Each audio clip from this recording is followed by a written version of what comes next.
É isso aí, Jean, muito bem, porque a música é música de qualidade, não dava nem vontade de parar. Mas não obstante, nós temos um assunto também muito interessante para tratar aqui no quadro Mundo do Trabalho e nós queremos agora falar com você de casa porque muito se fala, né, num apagão de mão de obra e baixa qualificação. E também falamos em oportunidades de emprego que existem, mas não são preenchidas essas oportunidades, né, porque os candidatos não preenchem os pré-requisitos. Ou seja, há uma deficiência aí. E é sobre essa deficiência entre a falta de capacitação e a capacitação propriamente dita que nós vamos conversar com a Mônica Hauck, que está aqui conosco. Mônica, seja bem-vinda. Mais uma quarta-feira de conhecimento aí pra gente. Graças a Deus. Que bom. E a Mônica, pessoal, ela não veio sozinha. Ela trouxe um convidado muito especial, um homem de Deus, é o Mário Rocha, que é o diretor da Capacita Brasil. Mário, seja muito bem-vindo aqui no nosso De Tudo Um Pouco. Sinta-se à vontade. Estou à vontade, é um privilégio estar aqui com vocês. Realmente Deus é maravilhoso de nos premiar com essas músicas lindas de louvor aqui. Tão gostoso, Você né? tem razão quando a gente fala que isso é um pedacinho do céu, que a gente possa contribuir com as pessoas que esperam falar sobre capacitação profissional. É uma honra estar aqui, tá bom? Que bom, obrigado.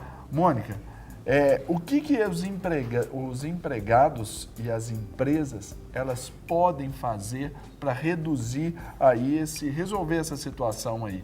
Vagas disponíveis e não preenchidas por falta de capacitação. Pois é, semana passada nós até conversamos com o pastor Eduardo, né? E ele falou assim, olha, no culto do Bom Samaritano tem tantas vagas, né?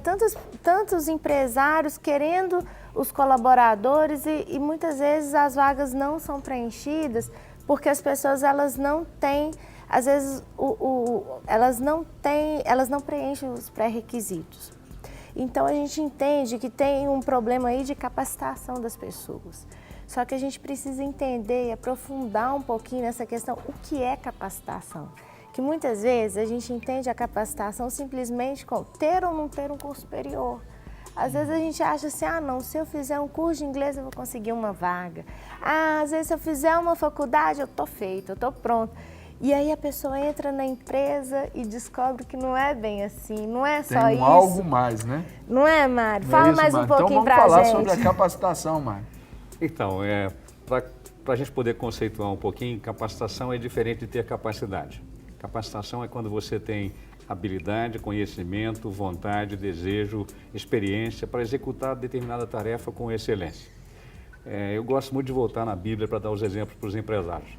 A maioria de nós procura pessoas para colocar nas funções. Que até me permita aqui um parêntese aqui, a Capacita Brasil, ela surgiu dessa vontade, né? De levar o evangelho, a mensagem de Cristo para os empresários, empreendedores, não é isso? É verdade. Quando nós íamos nas empresas para dar treinamento, nós trabalhamos com representação comercial há mais de 15 anos. E quando começamos com isso, fazíamos trabalhos para as meias Kendall, meias medicinais, para aparelhos de pressão e termômetros da Incoterm, que é a maior indústria hoje no Brasil de termometria. E quando íamos dar treinamento de produtos e capacitação para as pessoas na área comercial, a maioria dos empresários queriam que a gente motivasse a equipe a mudar de comportamento, a mudar de atitude. E biblicamente falando, voltando para o que eu estava falando, Deus não escolhe nenhuma pessoa com a capacidade relativa para executar a função. Deus, quando escolhe as pessoas que têm realmente competência para aquilo. E competência não tem nada a ver apenas com formação, com escolaridade. Que é o que a Mônica falou. Isso. Há dois modelos de capacidade. A capacidade implícita e a capacidade tácita. Tácita é aquilo que nós temos de talento que Deus nos deu, de desejo e capricho e zelo para executar qualquer tarefa. Conhecimento implícito depende da nossa escolaridade, da nossa experiência com a execução de cada tarefa. Mas não é isso que impede as pessoas de terem capacidade de agir. O que os empresários buscam é como influenciar as pessoas que trabalham hoje a ter uma atitude diferente. E isso é um assunto que a gente precisa conversar um pouco melhor. Você tem outra pergunta que a gente vai deixar? Não, exatamente. E qual na sua experiência, né, para resolver esse problema aí do gap, aí até explicar para o pessoal o que vem a ser esse famoso gap aí, o que nós temos que fazer para diminuir aí essa diferença? Gap é uma expressão inglesa da estatística entre a competência de um e outro colaborador. Nós hoje não usamos mais as palavras funcionário ou empregado. Nós usamos de uma maneira carinhosa colaboradores de determinada empresa. Então você pega, por exemplo, 2 colaboradores que têm a mesma formação, a mesma escolaridade, que têm o mesmo período de experiência na execução de uma determinada tarefa, e um executa com um grau de excelência 100, o outro executa com um grau de excelência 60. O que fez essa diferença? Essa diferença entre o grau de excelência de um e do outro, de 60 para 100, essa diferença nós chamamos de gap. Então, o que a gente precisa trabalhar? Como diminuir esses gaps entre colaboradores na mesma função. Como diminuir esses gaps, por exemplo, entre pastores na mesma função. Você pega 2 pastores que têm a mesma formação bíblica ou teológica, a mesma experiência com o Senhor, delega uma equipe para eles poderem trabalhar, um tem o resultado de 60% de excelência, o outro tem o resultado de 100%. Qual foi a diferença? Não foi a escolaridade, não foi a experiência prática. Não foi a formação. A atitude, não foi a formação, foi a atitude que essa pessoa teve. Como mudar, então, a atitude? Trabalhando os gaps. Então, aí o que mais falta, então, quando a gente pensa aí nisso aí, o que mais atrapalha na empresa, que é a falta de treinamento técnico ou comportamental? Se formos concluir objetivamente, as duas coisas são importantes. Mas qual é a mais importante? Se você não tem capital para investir em treinamento teórico, invista em treinamento comportamental. No meu modo de ver, na experiência que nós temos nesses quase 14 anos que estamos com a Capacita Brasil, o que diferencia é o compromisso e o comportamento. Como é que você muda o compromisso? O ser humano tem 3 modelos de mudança, de evolução, vamos dizer assim. Você muda o pensamento, que muda o sentimento, que muda o comportamento. Pessoas que têm pensamentos bons geram sentimentos bons que vão gerar comportamentos bons. Pessoas, ao contrário, com pensamentos ruins, têm sentimentos ruins e comportamentos ruins. Nós não temos hoje, estatisticamente, qual é o nível de desemprego e de demissões em função do comportamento. Mas eu posso apostar com você que nós temos, a maioria das demissões foram por causa de erros de comportamento. Na verdade, existem algumas, assim, elas não são muito atualizadas. A Cato, em 2009, soltou uma. A cada 5 demissões, 3 estão ligadas ao comportamento. Ou seja, as pessoas são mais demitidas pelo comportamento que pelas questões técnicas. E na condição, por exemplo, de uma absorção desse colaborador no mercado, às vezes ele tem essa capacitação toda. Sim. Como avaliar? É possível avaliar esse nível de desenvolvimento comportamental para aquela tarefa? Tem. Mônica, fala um pouquinho que você tem uma ferramenta específica para isso. Na verdade, a gente consegue mensurar, a gente consegue separar o que é o comportamental e o que é o técnico. Isso a gente consegue avaliar. A gente tem instrumentos de avaliação comportamental e a gente sabe que um bom trabalho com gestão de pessoas é aquele que separa e que trabalha a evolução da pessoa do ponto de vista técnico e do ponto de vista comportamental e que vai caminhando junto. Essa, de fato, é o desenvolvimento da capacitação desse colaborador. É uma capacitação integral, porque o ser humano, ele não é uma coisa só. Ele não é um ser que precisa só evoluir do ponto de vista intelectual. Ele é um ser humano integral. A gente tem que pensar o ser humano de forma integral. Ele tem necessidades de crescimento que são distintas.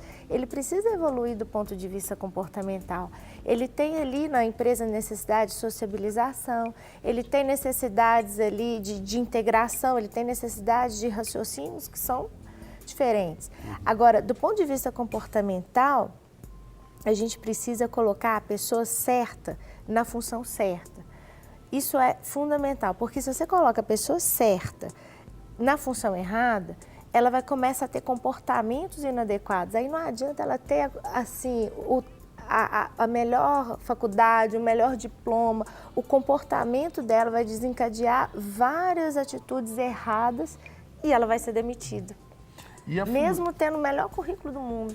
E aí, então, passa também pela responsabilidade até do gestor também. Ele tem que estar afinado com essa visão, com essa ideia. Ele tem que ter essa capacitação pessoal também, né?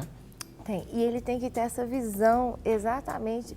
Ele tem, o gestor, o que acontece é o seguinte, muitas vezes o gestor, ele é muito bom em finanças, isso aí o Mário deve ver todos os dias. Ele é um cara muito bom, às vezes, de marketing, de finanças, de administração, e ele esquece que, antes de tudo, ele tem que ser bom em gente. Porque gestor tem que entender de gente. E, antes de tudo, ele tem que entender que, independente de qualquer coisa, ele tem que fazer a gestão de um capital que é humano. E o humano fala de comportamento. E o comportamento influencia tudo o tempo inteiro. Então, o gestor, ele tem que ter essa consciência, ele tem que ter essa sensibilidade e ele tem que começar a entender que capacitação não tem a ver com custo, tem a ver com investimento. Porque o tempo todo nas empresas, essa ausência de capacitação do comportamento que boicota a produtividade das empresas. É o tempo inteiro, as pessoas boicotam uma boa produtividade por causa de um comportamento errado. Essa ausência de capacitação no sentido do comportamento correto, ou até mesmo da técnica executada de maneira correta, que impede que as empresas tenham a produtividade adequada. Então, o gestor, ele tem que estar aberto a esse conhecimento novo. Tem que ter essa visão. Ele tem que estar ligado aí, antenado. Aí eu pergunto para o Mário, é responsabilidade, então, só da empresa garantir a qualificação do colaborador? Antes de responder isso objetivamente, eu quero dar um pitaco no que a Mônica falou. Por gentileza. Em 2001, há 2 livros que mudaram radicalmente a minha vida. O primeiro livro chama-se Bíblia, porque são 66 livros que só têm 2 propósitos. O primeiro propósito da Bíblia é apresentar a cada ser humano quem é Deus. Segundo propósito da Bíblia, nos ensinar em que modelo de estilo de vida temos que ter aqui na Terra para agradarmos a Deus. E a maioria das pessoas morre sem ler a Bíblia, sem saber como é que deveria se comportar de uma maneira que agrada a Deus. Aqueles 66 livros têm esse propósito. O segundo livro que mais mudou a minha vida foi profissionalmente. Um livro escrito pelo Jim Collins, no primeiro ano do século XXI. Em 2001, Jim Collins escreveu um livro, Empresas Feitas para Vencer. E nesse livro ele fala, a primeira página do livro já me chocou quando vinha um conceito assim, o ótimo, o bom é o pior inimigo do ótimo. E aquilo ficou remoendo no meu, mas por que ele escreveu isso? O que tem a ver o bom com o ótimo? E eu entendi. Por que nós não temos só empresas excelentes no mercado? Porque é muito fácil tornarmos uma empresa boa. Por que nós só não temos igrejas excelentes no mercado? Porque é muito fácil você montar uma igreja boa. Por que nós não temos só profissionais excelentes no mercado? Porque é muito fácil você montar um profissional bom, alcançar um nível de excelência bom. Mas isso não muda. Então, de quem que é a responsabilidade? É do colaborador ou é do empresário? Dos dois. Na verdade, nenhum de nós pode se acomodar. Nós, seres humanos, nos acomodamos muito rápido. E não é mais o segredo ter só a pessoa certa na função certa. Nós precisamos ter a pessoa certa, na função certa, com a atitude certa. E essa atitude, mudar essa atitude é que requer um investimento. Tanto das empresas criando um ambiente, colocando gestores capacitados para isso, porque o mercado fala muito de gestor, mas nós não sabemos a amplitude desta função de gerir. Né? Especialmente, como a Mônica falou, de muito cuidar bem, com de cuidar gente, de né? pessoas. Da habilidade com gente. Deus não nos fez com digitais diferenciadas, cada um de nós tem uma digital diferente. Por que cada um de nós somos indivíduos? Não há ninguém no mundo igual ao Mário, igual a Mônica, igual ao Sérgio. Cada um de nós é um indivíduo. Aí eu pego um modelo de treinamento ou de competência e formatado e emprego no mesmo momento para Mário, Mônica e Sérgio. A tendência é que haja um gap entre um e o outro. Por quê? Porque aquele modelo atendeu mais ao Mário, menos a Mônica e talvez um pouco menos o Sérgio. Ou vice-versa. E aí o que os empresários fazem? Contratam empresas que têm modelos fechados de treinamento, com conteúdos prontos e implementam para um grupo de pessoas com competências diferentes, com gaps diferentes. Então, o principal objetivo de um desenvolvimento, de uma capacitação, primeiro, é escolher o grupo certo para ser capacitado. Segundo, a ferramenta certa para capacitar. E terceiro, o foco não pode ser só na competência teórica, não pode ser só na competência prática. Tem que focar no comportamento humano. O que diferencia uma pessoa da outra é a maneira que ela reage frente às dificuldades. Para Deus não importa quantas vezes a gente cai, importa quantas vezes a gente consegue levantar. E é isso que nós temos que fazer enquanto empresários voltados para o desenvolvimento da nossa equipe. Então, enquanto gestores, para valorizar ainda mais essa palavra, não é alguém que só conhece a administração, a gerência e outras particularidades do dia a dia profissional, mas especialmente quem goste de lidar com gente, quem tem o zelo de cuidar das pessoas, diferenciando o atendimento de uma para outra. Hoje, as pessoas, nós entramos numa era com o século XXI, que é a era da satisfação das necessidades. As pessoas buscam cada vez mais a sua satisfação pessoal. Por isso que temos tantas igrejas com bandeiras diferentes, todas cristãs. E o pior disso tudo é que as pessoas estão buscando e continua lá empresas como a Cato, com 221 mil cargos vagos. Você vai em outra empresa na Manager, por exemplo, tem lá 270 mil vagas. E essas vagas não estão abertas só por falta de capacitação teórica, curricular e escolar. Estão abertas por falta de comportamento adequado. E nós temos que nos voltar para isso. Como é que nós mudamos o comportamento das pessoas? Influenciando as pessoas, e aí é o papel do gestor, na atitude dela. Trazendo empresas que podem agregar conhecimentos novos e ferramentas novas, como a Mônica tem na nossa ideia, a gente tem na Capacita, para mudar o comportamento das pessoas. É isso que faz a diferença hoje. Muito bem. Então, para a gente encerrar o nosso quadro, Mônica e Mário, eu queria fazer uma pergunta o seguinte. Como, então, nós verificamos que a responsabilidade é dos dois, da empresa e do colaborador, qual deve ser a ação do colaborador quando ele se depara com aquele ciclo que o Mário citou? O gestor, ele gera um pensamento, sobre o pensamento, que aí ele vai gerar um sentimento, diferente, provocando atitudes. Um comportamento diferente. Só que isso aí não está indo bem. E o colaborador, ele entende que isso não está sendo bom para ele, no rendimento dele. O colaborador tem esse feeling aí. Qual deve ser a atitude dele? Vou deixar a Mônica falar primeiro, por favor. Mônica. Eu acho que o próprio colaborador, ele tem que ter a iniciativa de criar hábitos saudáveis. E hábitos saudáveis, às vezes, são hábitos simples, de capacitação. Por exemplo, um colaborador hoje tem acesso a muita coisa simples. Eu acho que todos os dias, por exemplo, no horário do almoço, esse colaborador, ele pode procurar,